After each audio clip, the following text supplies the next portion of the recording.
What's going on, Falcons fans? It's your boy Big Low Country. Hey man, I was just coming to check up on y'all. I just want to make sure everybody was good because man, what in the world, Bo? 0-4? Who would have ever thought we would have been in this situation, man? So, my question for y'all is, do y'all think that we finally got to that point where we could stop making excuses for Uncle Junebug? So auntie or grandma could stop making excuses for Coach Uncle Junebug? Because look, man,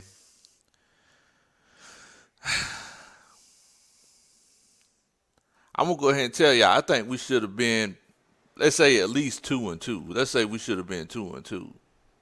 The fact of the matter is that going into that Green Bay Packers game, um, I'm first of all, I'm a guy that I don't believe that injuries make a big difference in the performance of the team.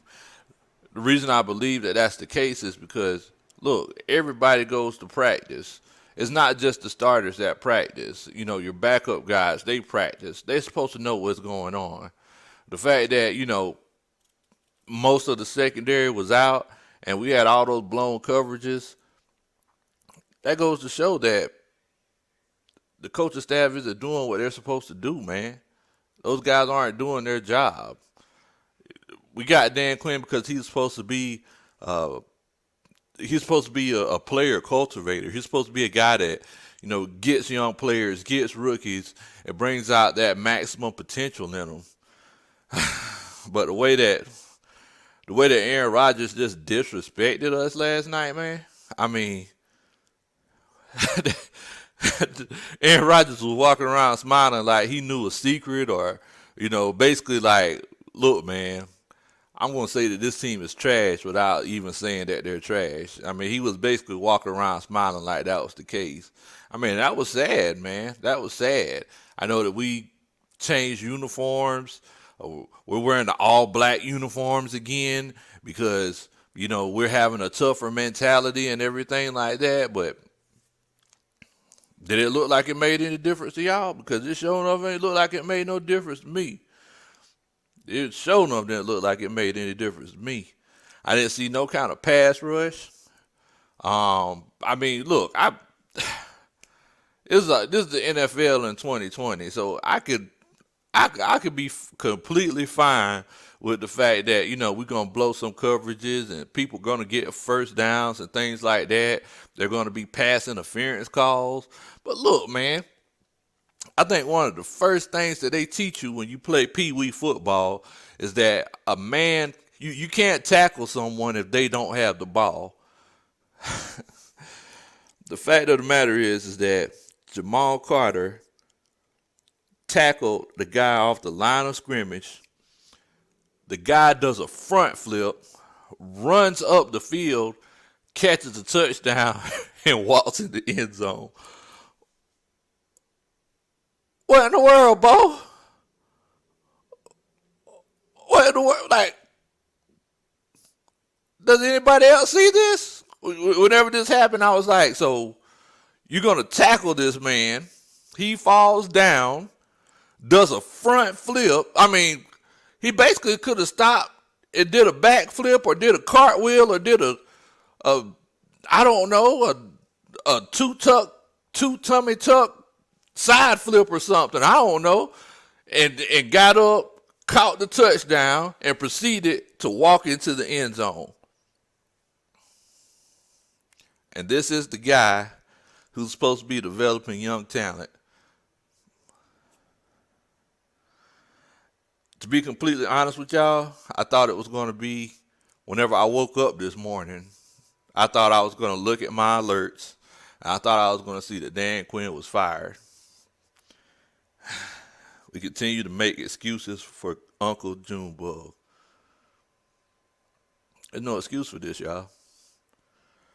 I think the reason why we were so upset about the loss to the Cowboys and the loss to the Bears is because we all know that wins are hard to come by in this league, and we can't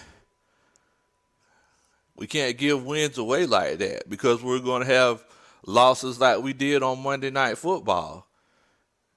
You know, I mean, life happens, people get hurt, and sometimes you just come across teams that are just, better than you at that time, and this was one of those situations. Look, I'm going to continue to rise up. I know y'all going to continue to rise up. Hey man, all we can do right now is just stay positive. All we can do is stay positive, grit our teeth, and take what we can get. I know that everybody is applauding Matt Ryan for throwing that block for that Ty Gurley touchdown. Look, y'all, Matt Ryan did what he was supposed to do in that play. Matt Ryan did not go out of the scope of his job. Football is all about angles and all about one man getting in front of another man.